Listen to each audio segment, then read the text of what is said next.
महाराजा विक्रमादित्य प्रायः अपने देश की आंतरिक दशा जानने के लिए वेश बदलकर पैदल घूमने जाया करते थे। एक दिन घूमते घूमते एक नगर में पहुंचे। वहां का रास्ता उन्हें मालूम न था। राजा रास्ता पूछने के लिए किसी व्यक्ति की तलाश में आगे बढ़े। आगे उन्हें एक हवलदार सरकारी वर्दी पहने हुए दिखा। राजा ने उसके पास जाकर पूछा, महाशय, अमुक स्थान जाने का रास्ता क्या है, कृपया बताइए। हवलदार में अकड़ कर कहा, मूर्ख, तू देखता नहीं मैं हाकिम हूं, मेरा काम रास्ता बताना नहीं है, चल हट, किसी दूसरे से पूछ। राजा ने नम्रता से पूछा, महोदय, यदि सरकारी आदमी भी किसी यात्री को रास्ता बता दे तो कोई हर्ज तो नहीं है। खैर, मैं किसी दूसरे से पूछ लूंगा, पर इतना तो बता दीजिए कि आप किस पद पर काम करते हैं। हवलदार ने भौहें चढ़ाते हुए कहा, अंधा है, मेरी वर्दी को देखकर पहचानता नहीं कि मैं कौन हूं। राजा ने कहा, शायद आप पुलिस के सिपाही हैं। उसने कहा, नहीं, उससे ऊंचा। तब क्या नायक हैं? नहीं, उससे भी ऊंचा। अच्छा, तो आप हवलदार हैं? हवलदार ने कहा, अब तू जान गया कि मैं कौन हूं, पर यह तो बता, इतनी पूछताछ करने का तेरा क्या मतलब और तू कौन है? राजा ने कहा, मैं भी सरकारी आदमी हूं। सिपाही की ऐंठ कुछ कम हुई। उसने पूछा, क्या तुम नायक हो? राजा ने कहा, नहीं, उससे ऊंचा।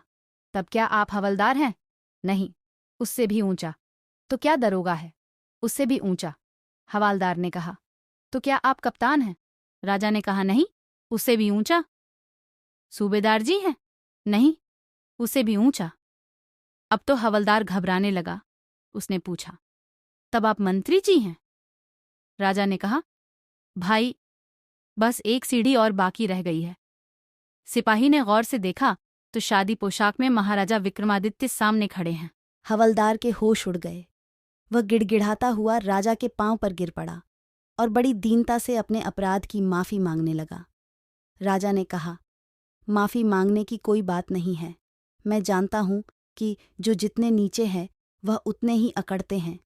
जब तुम बड़े बनोगे तो मेरी तरह तुम भी नम्रता का बर्ताव सीखोगे। जो जितना ही ऊंचा है वह उतना ही सहनशील एवं नम्र होता है, और जो जितना नीच एवं ओछा होता है वह उतना ही ऐंठा रहता है। इसीलिए कहा गया है, विद्या विवादाय धनम मदाये शक्ति परेशान परिपीढ़नाय खलस्य साधोर विपरीत मेतत ज्ञानय दानाय च रक्षणाय। अर्थात दुष्ट व्यक्ति के पास विद्या हो तो वह विवाद करता है, धन हो तो घमंड करता है, और यदि शक्ति हो तो दूसरों को परेशान करता है। वहीं साधु प्रकृति का व्यक्ति विद्या ज्ञान देने में, धन दान देने में और शक्ति दूसरों की रक्षा करने में खर्च करता है।